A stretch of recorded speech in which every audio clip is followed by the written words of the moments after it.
Good morning, Facebook, YouTube, Twitter, and Google+.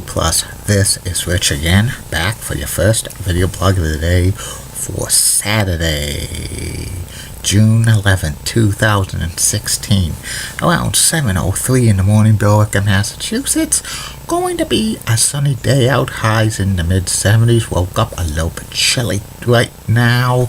The birds are chirping like nuts. Some news to report. The Boston Red Sox creamed the Minnesota Twins by a score of 8-1 last night. The Red Sox should be beating up on the bad teams. And in the NBA Finals, the Golden State Warriors beat the Cleveland Cavaliers by the score of 108-97 to go up 3-1 in the NBA Finals. The Warriors could close out the Cavaliers on Monday. And sad news to report in the music world. Singer Christina Grimmie passed away at the age of 22. That's so sad. Prayers to her family. And that's about it on the news.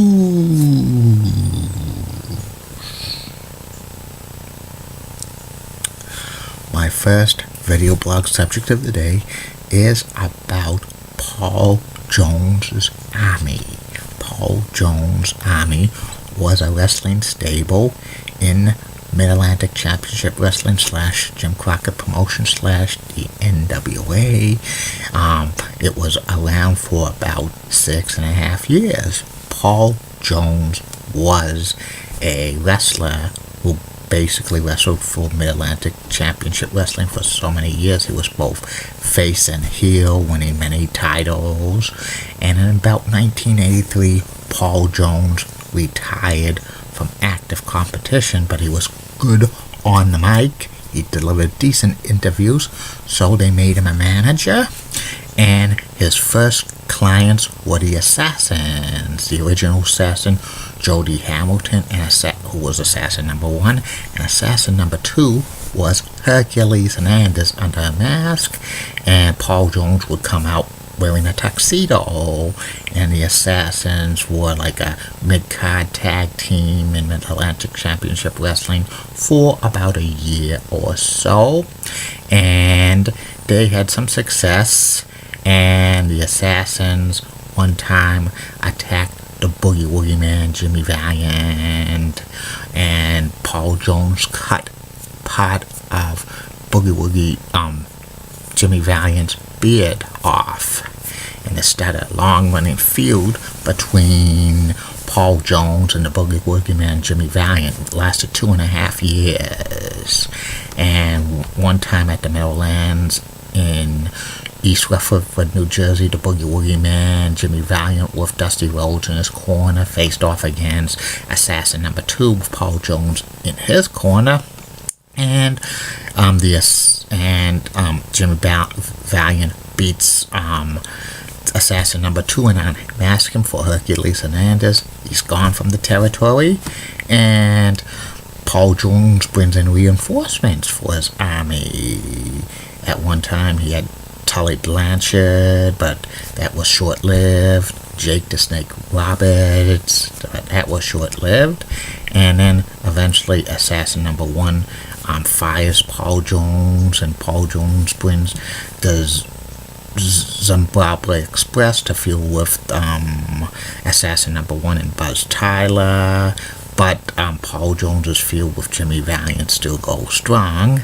Paul Jones dons the tights from time to time, and one time, like at Starrcade 1984, Paul Jones wrestles Jimmy Valiant, and in a loser leaves town match, Paul Jones wins interference, and Jimmy Valiant leaves Mid-Atlantic Championship Wrestling. He didn't come back as Charlie Brown from out of town this time, because he was going to the CWA in Memphis, but he would return, and Paul Jones's army continued to add more wrestlers, including superstar Billy Graham and Abdullah the Butcher and the Barbarian. The Zimbabwe Express left the Mid-Atlantic Championship Wrestling territory. And Paul Jones would interfere in matches. Barbarian and Abdullah the Butcher were mid-card wrestlers. Abdullah the Butcher feuded with Manny Fernandez, who was Jimmy Valiant's best friend during 1985. There's a Rumble on the Pole match, Mexican Death match at Starrcade 85, which Manny Fernandez won, and Superstar Billy Graham turned face because he didn't like Paul Jones, and he feuded with the Barbarian, and they had some classic matches. And Jimmy Valiant comes back to the territory, the Mid-Atlantic Championship Wrestling territory, and he continues his feud with Paul Jones. In the spring of 1986, doing an interview on Worldwide Wrestling, Pistol Pez Whatley was doing an interview.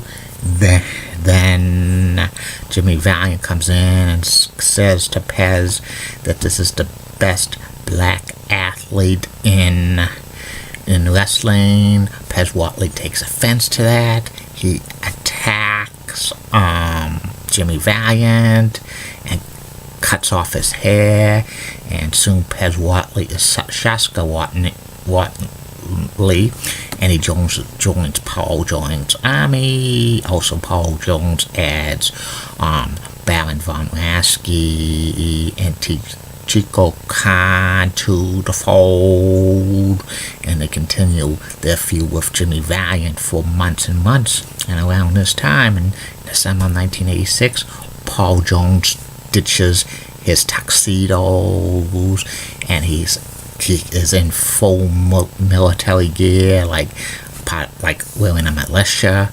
uniform, and he grows a mustache to change his character.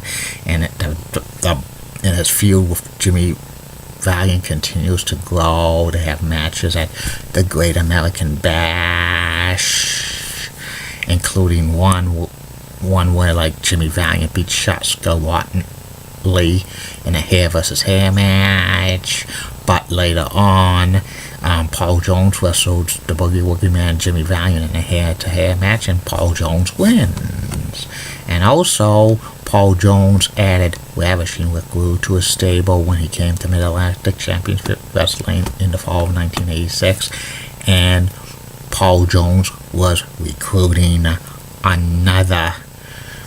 trying to recruit Manny Fernandez, the Raging Bull, who was Jimmy Valiant's best friend. And during a match, it was supposed to be Shaska Whatley and Baron Von Raschke against the Raging Bull, Manny Fernandez, and Jimmy Valiant. Paul Jones offered Manny Fernandez lots of money, and he took it, and he attacked Jimmy Valiant, turning heel and joining Paul Jones's army. And then Ravishing Rick Rude and Manny Fernandez become a tag team, and eventually they become the tag team champions of the NWA. Paul Jones and Jimmy Valiant had last match at Starrcade 1986, which was Jimmy Valiant wins again, and Manny Fernandez was locked in a cage. Up in a cage, and then they were phasing out Paul Jones's army. They got Shaska Whatley left, and also Baron Von Raschke turned face, and the Barbarian was being used very little, and he was not being managed by Paul Jones at this time. Paul Jones focused on the World Tag Team Champions of the NWA at that time, Ravishing Rick Rude and Manny Fernandez. They had a 6-month reign as NWA World Tag Team Champions, being the Rock and Roll Express, but they lost it back to the Rock and Roll Express when Rick Rude left the promotion. There was no real title change. It was a phantom title change. They used a tape of a previous Worldwide Wrestling saying it was in Spokane, Washington, but but it was in the Carolinas. And Manny Fernandez also left the NWA at that time, Jim Crockett's Promotions. And then Paul Jones's Army added the Powers of Pain, which was the Warlord and the Barbarian. They had a long-running feud with the Road Warriors, which was pretty awesome. It was like they had like a weightlifting competition where like the Powers of Pain attacked the Road Warriors. Animal, like hitting him in the eye with one of the weights. Well, actually like Animal legitimately hurt his eye during a wrestling match, so they used that as an angle to get him surgery. And also the Powers of Pain and Ivan Koloff, who joined Paul Jones's Army, what became NWA World Six-Man Tag Team Champions by beating the Road Warriors and Dusty Rhodes. Well, it was actually Hawk, Paul Ellering, and Dusty Rhodes, but they dropped it back to the Road Warriors and Dusty Rhodes a few months later. And the Powers of Pain and the Road Warriors were supposed to have scaffold matches at Great American Bash 1988, but the Powers of Pain left the Jim Crockett Promotions for the WWE because of more money and a feud with Demolition. And then Paul Jones had Ivan Koloff, and he brought in a Russian assassin who was a mass wrestler. He wasn't from Russia. It was actually Jack Victory. And the Russian assassin, Ivan Koloff, like teamed together for a little while, but then like Ivan Koloff was losing matches left and right. Paul Jones like berated Ivan Koloff, and next thing you know, Ivan Koloff attacks Paul Jones, and the Russian assassin attacks Ivan Koloff, and a second Russian assassin, who was Dave Shelton, the Angel of Death, like helped out, but then Nikita Koloff saves his uncle, and it was supposed to be Nikita and Ivan Koloff against the Russian assassins at Starrcade 1988, but Nikita Koloff was fired by Jim Crockett Promotions because of, pay. Plus, also, he had a sick wife at the time. And the Russian assassins then had to face off against Ivan Koloff and Ivan Koloff's old friend, the Junkyard Dog, in a tag team match at Starrcade 1988. If the Russian assassins lost, it would have to be unmasked, and Paul Jones would have to leave the NWA. But like the Russian assassins beat Ivan Koloff and Junkyard Dog by doing the switcheroo. And this is one of the time when NWA, Jim Crockett Promotions, was bought by Ted Turner, and it was slowly converting the NWA to WCW, and they wanted all of their wrestlers to move to Atlanta, Georgia. But Paul Jones didn't want to stay in Charlotte, North Carolina, along with many other wrestlers, including Ivan Koloff and a few others. So they were terminated so they weren't re-signed by WCW, and it was very, very sad. And like Paul Jones's Army, in my humble opinion, was a decent heel stable. It wasn't a top heel stable, but it was kind of decent. This was probably a good way for like Paul Jones to continue on his wrestling career, with like him being a great talker and managing wrestlers. And that Boogie Woogie Man Jimmy Valiant feud with Paul Jones was probably a kind of a guilty pleasure feud. It lasted over 2 years.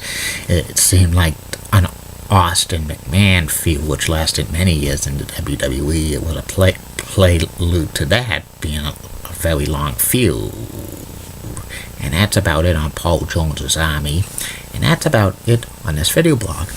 2 more video blogs coming for you today. One will be about MBTA bus route 136, 137 that goes from Malden MBTA station to Reading via Main Street. and Wakefield Center. And the third and final video below the night personality profile. Tonight's personality profile will be about former NHL goaltender John Van Beek. But keep calm, everybody. I'm a Julie Bunning guy. Molly Rosemiller of WCCO walks and has nice legs. Elizabeth Hatzel, so stunning, she's the best. Amy Swansea walks. And Julie Gower of Fox 25 has a nice smile. And in the words of Sean Lucia, get out. Bye now.